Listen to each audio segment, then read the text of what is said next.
Are you a bad dater? If so, welcome to the club. So was I, and so are most of the men walking the planet. Dating and courting are not in our human DNA. They've only existed in Western culture for a few generations. In the East, not even there yet.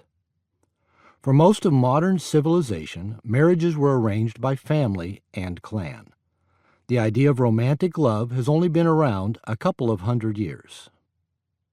Nevertheless, we live in a world where dating skills are essential for finding companionship, love, a mate, and, of course, sexual partners. I find that many men struggle at the most basic aspects of dating and mating. For most of us, these skills don't come naturally, and we've never had someone show us how. Fears of doing something wrong, looking foolish, and getting rejected permeate the minds of most men, regardless of age, physical appearance, and social and economic status. These fears typically manifest in clumsy attempts at approach and/or doing nothing at all. The all-too-common outcome of repeated failures at finding a suitable partner leaves many men feeling defective and unlovable. I've been there.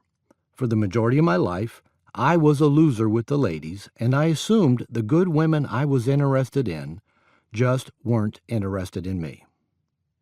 But that all changed. Let me tell you about it.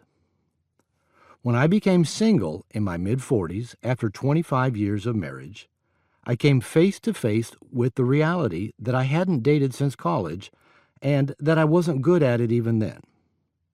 Back in high school and college, when I wanted to ask a woman out, I would first spend several weeks thinking about her, imagining what it would be like to be with her. My fear, self-limiting beliefs, and lack of skills prevented me from simply approaching her and asking her out. When I finally got up the nerve to approach a woman I'd been obsessing about, I would wait until the last minute, walk up to her awkwardly, and blurt out something like, "I don't guess you would want to go out with me tonight, would you?" She would usually respond with a look of surprise and say something like, "Oh, I already have plans." I would then feel foolish, retreat, and never talk to her again.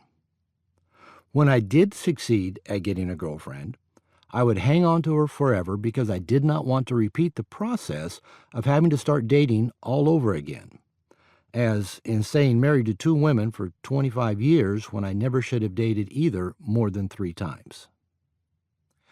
This time around in my 40s, I realized I would have to learn to do things a lot differently. Here's what I did. I began reading and listening to dating and seduction books and CDs, and drawing from insights I myself had written about in my book, No More Mr. Nice Guy. Then, most importantly, I began applying these principles to see what worked and what did not.